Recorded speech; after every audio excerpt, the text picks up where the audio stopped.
시청자 여러분 안녕하십니까? 우리나라의 고령화 사회 문제는 이미 글로벌 이슈로 대두된 지 오래입니다. 한국은 2050년에 인구의 절반이 노인이 되는 초고령화 사회 국가가 된다고 합니다. 이런 이유로 국가 간의 상호 협력과 정보 교류를 통하여 노인 문제를 해결하고자 아셈 노인인권정책센터가 2018년 6월 26일 개소되었습니다. 아셈 인권정책센터 초대 원장인 임홍재 원장을 만나봤습니다. 임 원장은 전 이란과 베트남 대사를 역임하셨고 UN 글로벌 컴팩트 한국협회 등에서 인권 관련으로 활동하신 외교 베테랑이십니다. 함께 들어보시죠. 안녕하세요, 원장님. 네, 반갑습니다. 네, 반갑습니다. 아셈 노인인권정책센터는 어떤 일을 하는 단체인지 설립 배경과 하는 일을 좀 말씀해 주세요. 네, 우선 아셈에 대해서 제가 소개해 드리겠습니다. 아셈은 아시아 유럽 정상회의라고 우리말로 옮깁니다. 1996년 유럽 국가 또 아시아 국가들이 세계 안보 문제부터 시작해서 경제, 사회 문제 등 모든 문제들에 대해서 대화를 나누기 위해서 시작한 정상회의입니다. 지금 금년으로 약 24년째 되는 모임인데, 이 아셈은 아시아 유럽 두 대륙을 내포하고 있습니다.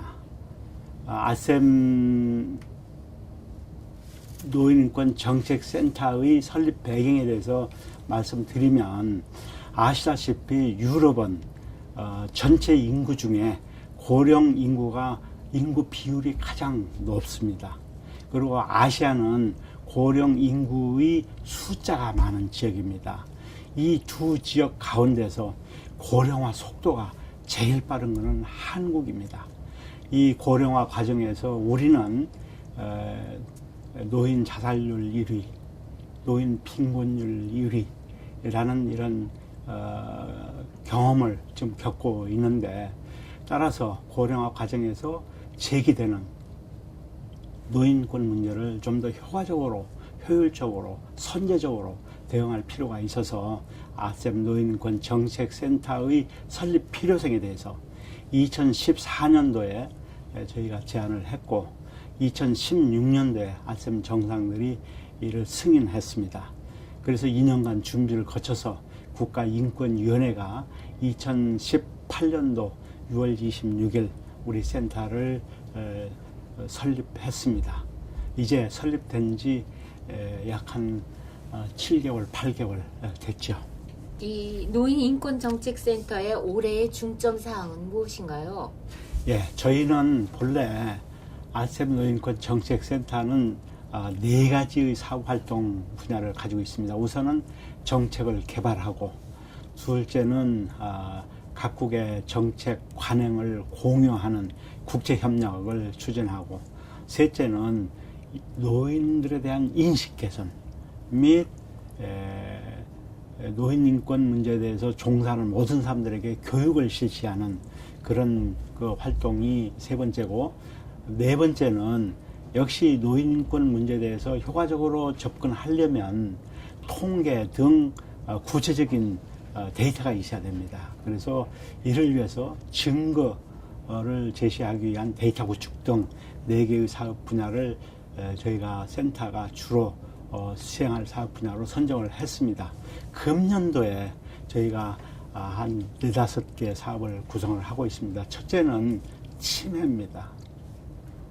의료기술 발달, 과학기술 발달로 우리의 인간 수명이 늘어나는 것은 축복할 일입니다. 인간 수명이 늘어나면서 또 우리가 발견하게 된 것은 치매라는 정말 아주 힘든 그런 그 질병이 있습니다. 그래서 저희는 금년도에 치매를 가장 먼저 우선순위의 사업으로 선정을 해서 서구 선진국들의 치매 대응 정책 관행을 조사하고, 또 우리 거를 비교하고, 그리고 가이드라인 지침을 만들어서 개도국들하고 공유하는 그런 일을 첫 번째 사업으로 선정을 했고, 두 번째는 학대입니다.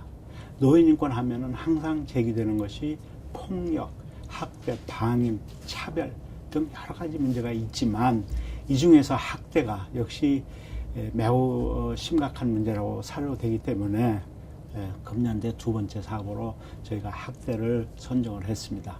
그리고 세 번째는 저희는 아셈 노인인권 정책센터입니다. 즉 아셈 회원국 53개국의 노인인권에 관한 정책 관행을 전반적으로 조사할 필요성이 있다고 생각합니다. 그래서 아셈 노인권 정책에 대해서 효과적인 어느 나라든 적용 가능한 지침을 만들기 위해서 저희는 세 번째 사업으로 아셈 노인권 정책 관행 조사를 실시할 예정이고, 네 번째는 노인에 대한 혐오 차별에 대해서 인식을 개선하는 일입니다. 혐오 차별은 어느 사회나 지금 심각한 문제입니다. 세대 간 갈등이 그 중에 하나죠. 우리는 대화를 통해서 세대 간 갈등을 해소하면서 노인에 대한 혐오 차별을 우리가 완화시킬 필요성이 있습니다.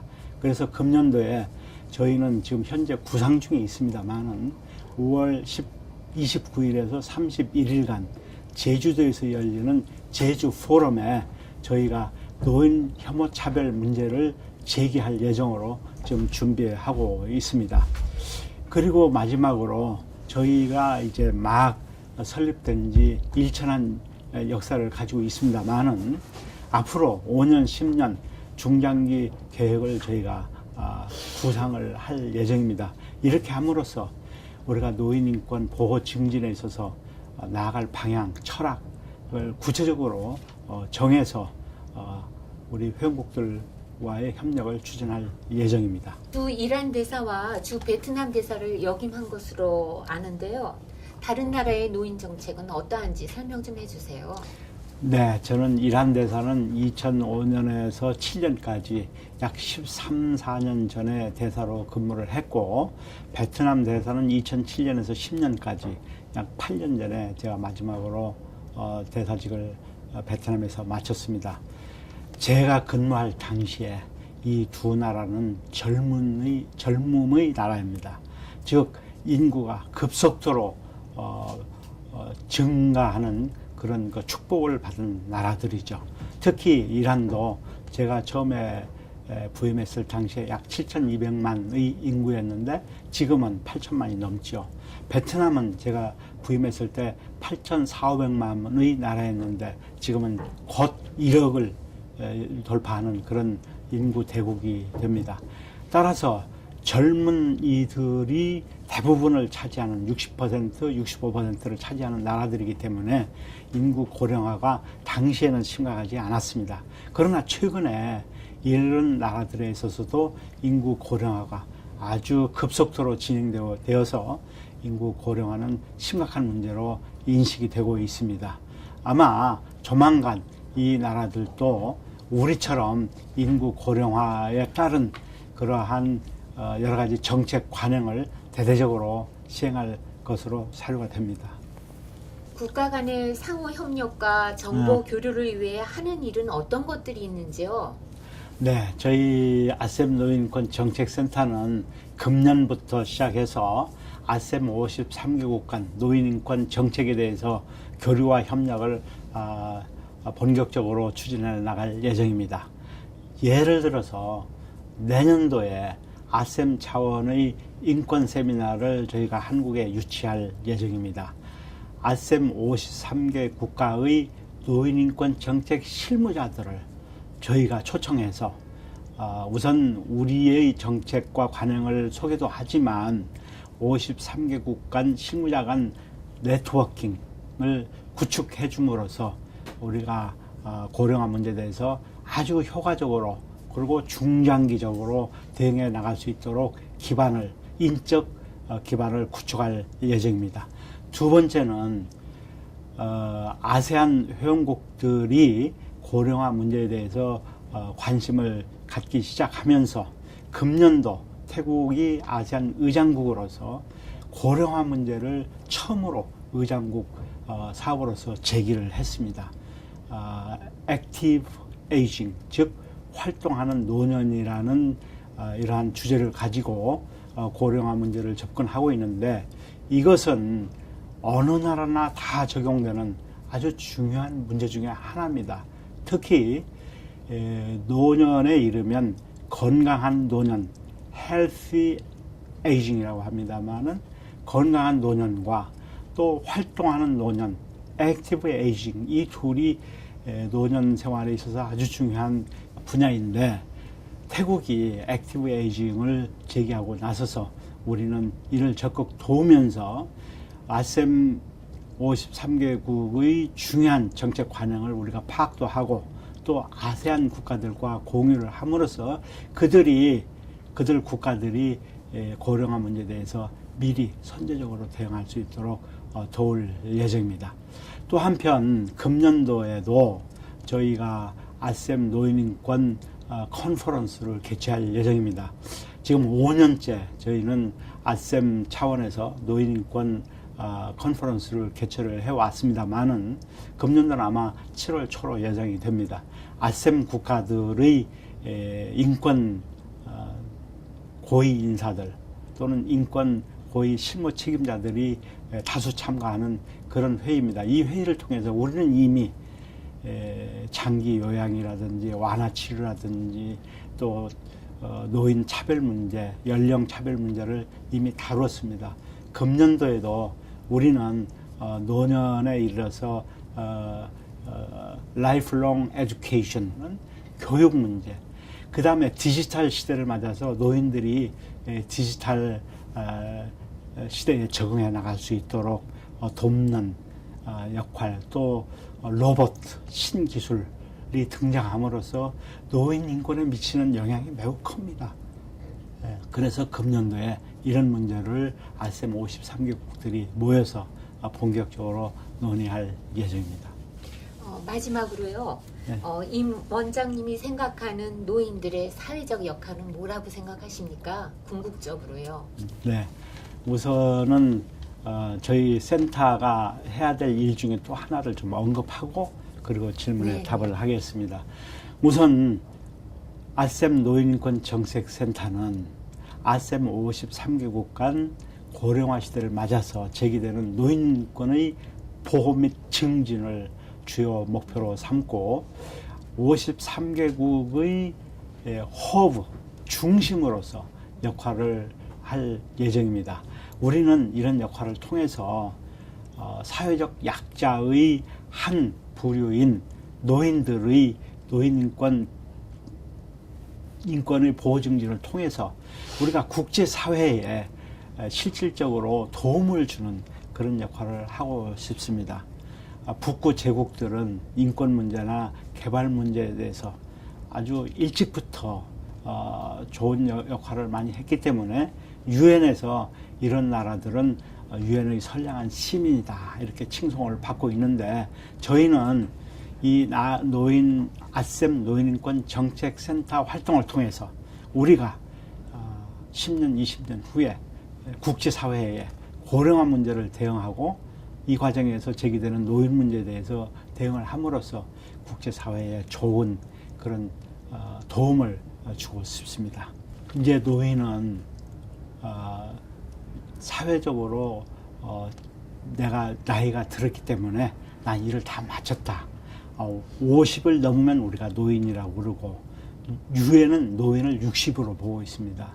그러나 국제 관행상 복지를 논의할 때는 65세를 노인이라고 합니다. 그런데 대개 우리나라의 퇴직 연령이 60입니다. 그래서 60을 넘으면 대개 노인들이 나는 다 일을 마쳤다. 이제 나는 편히 쉬겠다. 이렇게 많이 말씀들을 하십니다. 그런데 사실은 노인들은 가지고 있는 지식과 경험과 지혜가 많습니다. 이런 지혜를 사회에 환원해 주는 역할이 나는 중요하다고 봅니다. 그래서 노인들은 활동하는 노년 생활을 통해서 사회의 각 분야에서 참여함으로써 자기의 지식과 경험과 지혜를 공유를 하고, 또 한편으로는 젊은 세대와 대화를 통해서 세대 간 갈등을 해소하는 데 많은 역할을 해 주었으면 합니다. 왜냐하면은 젊은이들은 노인을 잘 이해를 못합니다. 노인들은 또 젊은 세대가 가지고 있는 그런 생각을 이해를 못합니다. 지금은 대화가 필요할 때죠. 노인들은 아무래도 마음이 따뜻하고 손이 따뜻합니다. 노인들이 먼저 젊은이들에게 대화를 나서서 끌어감으로써 세대 간 갈등도 해소하고 우리 사회가 바른 사회로 가도록 그런 역할을 해주기를 기대합니다. 또 하나는 봉사입니다. 우리는 많은 도움의 손길을 기다리고 있습니다. 도움의 손길을 줄 수 있는 시간과 여력과 경험이 있는 것은 역시 노인들입니다. 이런 노인들이 나서서 각 분야에서 자기 나름대로 도움을 줄 때 우리 사회는 고맙게 생각할 것이고 또 우리 사회는 그러한 그 지식과 경험으로부터 많은 도움을 받을 것입니다. 그래서 앞으로 저는 노인이라고 이렇게 스스로가 생각하지 말고 좀 참여하는 그런 노인이 되었으면 좋겠습니다. 사실 노인들은 그런 생각을 가지고 있지만 또 한편으로는 사회적으로 아까 말씀드렸듯이 연령에 의한 차별을 하기 때문에 아직 나는 좀 더 일을 할 수 있는데 아직은 내가 역량을 다 발휘하지 못했는데 이렇게 생각을 하면서 왜 사회가 나를 소외시키고 배제시키고 주변화시키는지 이런 생각을 가지고 있는 분들이 많습니다. 그래서 우리 사회에서도 노인을 이제 다 활동을 마친 그러한 사람으로 보지 말고 아직 우리 사회에 도움을 많이 줄 수 있는 그런 사람들이다 이렇게 좋게 생각해 주셨으면 감사하겠습니다. 원장님 말씀 잘 들었습니다. 감사합니다. 저를 이렇게 저에게 이런 기회를 주셔서 정말 감사합니다. 네. 우리 아셈 노인권 정책센터가 실버넷 뉴스의 도움으로 널리 알려지고 또 좋은 역할을 할 수 있도록 계속 도와주시기를 부탁합니다. 이상으로 실버넷 뉴스를 마칩니다. 시청해주신 여러분 고맙습니다.